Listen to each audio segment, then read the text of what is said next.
Assalamualaikum warahmatullahi wabarakatuh. Halo teman-teman semua, perkenalkan nama saya Hilman Syihabuddin, mahasiswa Universitas Pendidikan Indonesia pada program studi Pendidikan Sosiologi dengan nomor induk mahasiswa 1906237.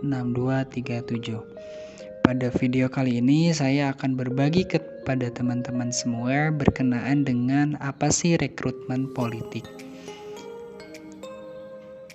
Teman-teman semua, salah satu fungsi partai politik, khususnya dalam sistem politik demokrasi, yaitu adanya fungsi rekrutmen politik. Saya mengutip pula pada sebuah jurnal tahun 2006 yang dituliskan oleh Norris. Fungsi ini merupakan fungsi khas bagi sebuah partai politik. Bagi partai politik, calon yang dinominasikan memainkan peran penting dalam menentukan karakteristik partai politik yang bersangkutan, tentu saja akan menunjukkan bagaimana sebuah partai politik mengadakan rekrutmen politik, di mana rekrutmen politik ini akan menunjukkan tipologi partai tersebut. Jadi, apakah partai tersebut sebagai partai massa, ataupun partai kader, coach all, kartel, atau bisnis firm dapat dilihat dari bagaimana rekrutmen politik yang dilakukan oleh partai politik tersebut atau organisasi politik tersebut. Kemudian, yang dimaksud dengan rekrutmen politik di sini yaitu proses yang dilakukan oleh partai politik dalam mencari anggota baru dan mengajak orang-orang untuk berpartisipasi dalam proses politik. Tetapi tentu saja orang-orang yang diajak di sini yaitu orang-orang yang berbakat untuk berpartisipasi. Kenapa? Karena rekrutmen yang dilakukan oleh partai politik ini tidak sebatas hanya mencari anggota baru saja, tetapi biasanya sekaligus dengan merekrut dan mencalonkan anggota partai untuk posisi jabatan publik. Rekrutmen politik juga dimaknai luas sebagai cara pemilihan, seleksi, dan pengangkatan para warga negara untuk diorbitkan menjadi calon-calon pemimpin dalam sistem politik pada umumnya dan pemerintahan pada khususnya. Ini sejalan dengan pendapat Haryanto dan Surbakti. Tetapi tetap saja ini tidak menjadi sebuah halangan untuk kita berpartisipasi dalam berpolitik. Kemudian dalam suatu partisipasi politik yang menduduki jabatan politik hanya dipenuhi oleh kelompok minoritas dari jumlah penduduk secara keseluruhan. Fenomena tersebut dikhawatirkan dapat melemahkan suatu konsensus politik.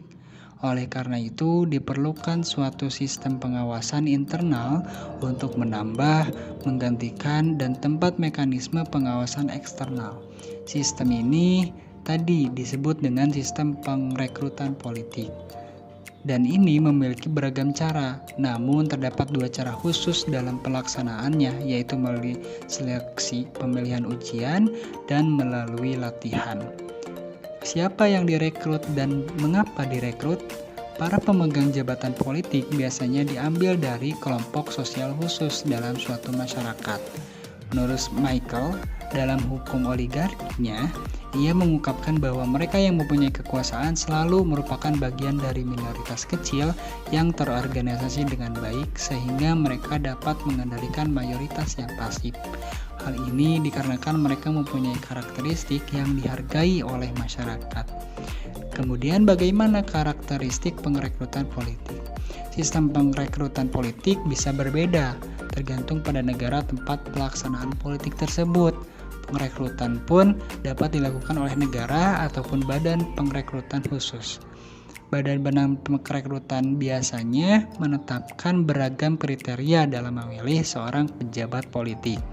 Salah satu tipe pengrekrutan politik di negara Amerika menurut Donald Matthew diantaranya pertama yaitu kaum ningrat, kaum yang mereka datang dari keluarga politik dengan status sosial yang tinggi. Kedua, kaum amatir.